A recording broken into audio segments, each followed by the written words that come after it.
তাদের সম্পর্কে তো জানতে হবে। তার নিজের মুখের ভাষ্য, আমি আহলে হাদিসদের ভুল ধরার জন্য প্রায় আহলে হাদিসদের 800 বই কিনেছি। কয়শো?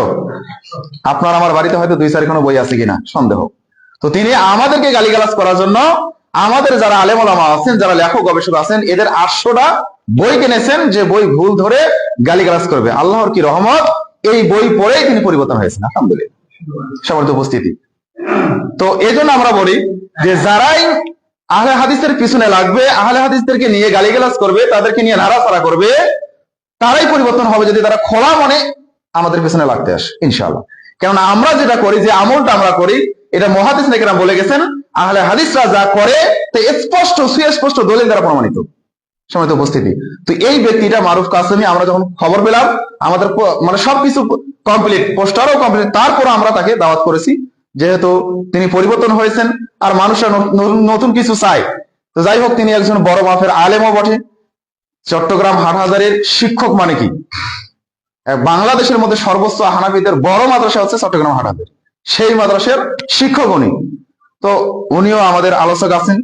তো পাশাপাশি আমরা আছি, আমাদের মাদ্রাসার ছাত্ররা আছে। আমাদের মাদ্রাসা সম্পর্কে তো আপনাদেরকে বলতে হবে না, অনেকে যারা গিয়েছে তারা জানেন সেখানকার সিলেবাস, সেখানকার কারিকুলাম। তো এই দাওয়াতটা দেওয়া আর আপনাদের সাথে কোরআন হাদিস থেকে অল্প কিছু আলোচনা। তো লোকজন যেহেতু নাই, কি আর বলবো, বলা তেমন কিছু নাই। তো যদি নেক্সট কোনোদিন আপনারা নির্ধারণ করেন, আমরা সর্বদাই মাদ্রাসার পক্ষ থেকে আমরা নিয়োগ করেছি যে শুধু মাদ্রাসা হচ্ছে একটা ইলমের মার্কাজ, ইলমের কেন্দ্র, এখানে শুধু ছাত্ররাই ইলম অর্জন করবে আর বাকি মুরব্বীরা করবে না, এমনটা যাতে না হয়।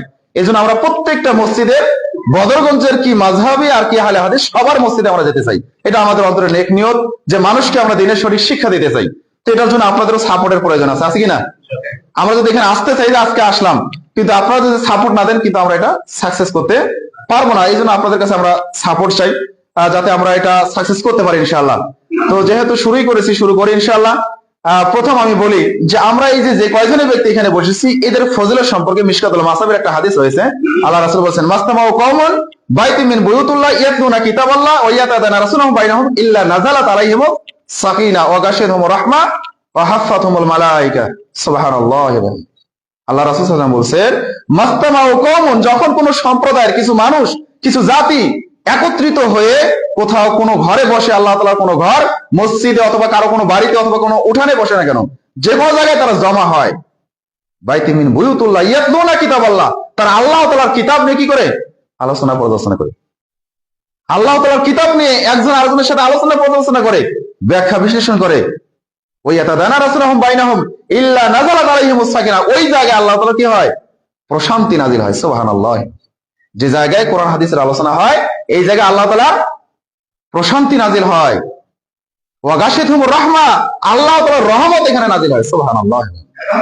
ওয়া হাফফাতুহুমুল মালায়েকা, এই বৈঠকের চারপাশে ফেরেশতারা বসে যায়।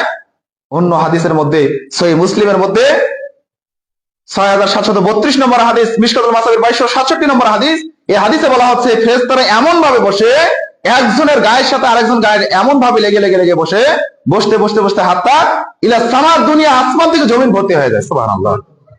ফেরেশতারা জিকিরের বৈঠক, তালিমের বৈঠক, কোরআন হাদিসের আলোচনা বৈঠককে মূল্যায়ন করে। কিন্তু আদম সন্তান আমরা, যেখানে কোরআন হাদিসের কথা বলা হয়, লোকদেরকে বসতে বলা হয়, কিন্তু বসে না, চলে যায়। ব্যস্ত কেন? ব্যস্ত। এই কথা আল্লাহ তাআলার রাসূল সাল্লাল্লাহু আলাইহি ওয়াসাল্লাম বলেছেন, যে হাদিসে কুদসি হাদিসটা, যে ক্বাল আল্লাহ তাআলা, আল্লাহ তাআলা বলেছেন, ইয়া ইবনে আদম তাফাররাক লি ইবাদাত, হে আদম সন্তান, তোমরা আমার ইবাদতের জন্য সময় বের করো।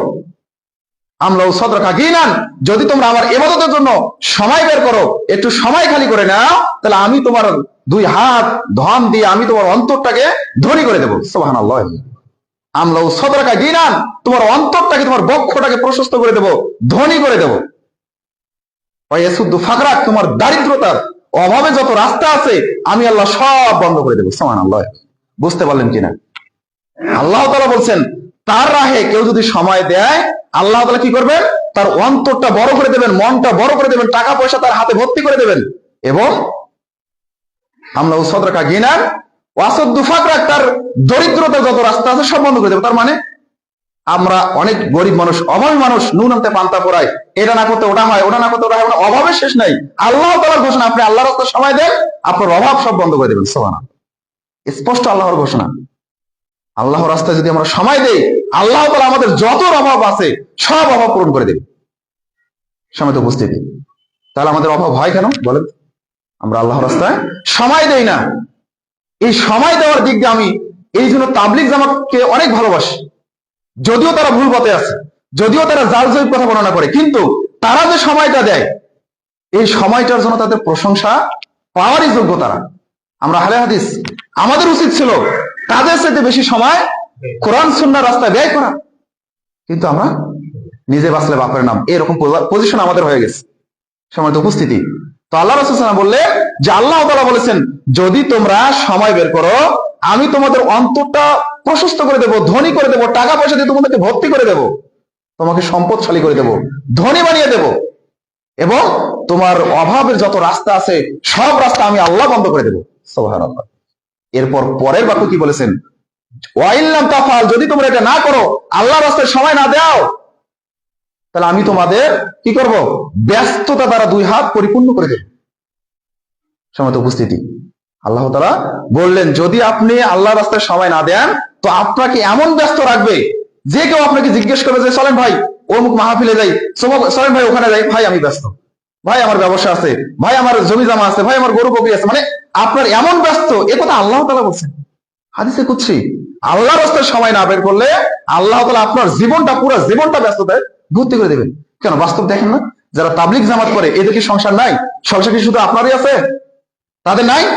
আছে। তারপর তো আল্লাহর রাস্তায় সময় দেয়, আল্লাহ তাআলা আরো তাদের সময়ের বরকত দিয়ে দেয়, বাড়িয়ে দেয়। তো আপনারও সময় বরকত দিবেন ইনশাআল্লাহ, যদি আপনারা আল্লাহর রাস্তায় সময় দেন, আল্লাহ তাআলা আপনার সময়ের মধ্যে বরকত দেবেন।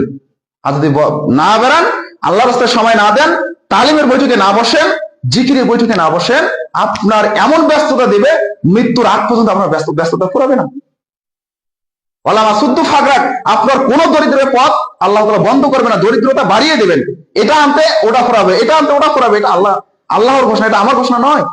হাদিসে কুদসি আপনাদের কাছে অনুবাদ করলাম।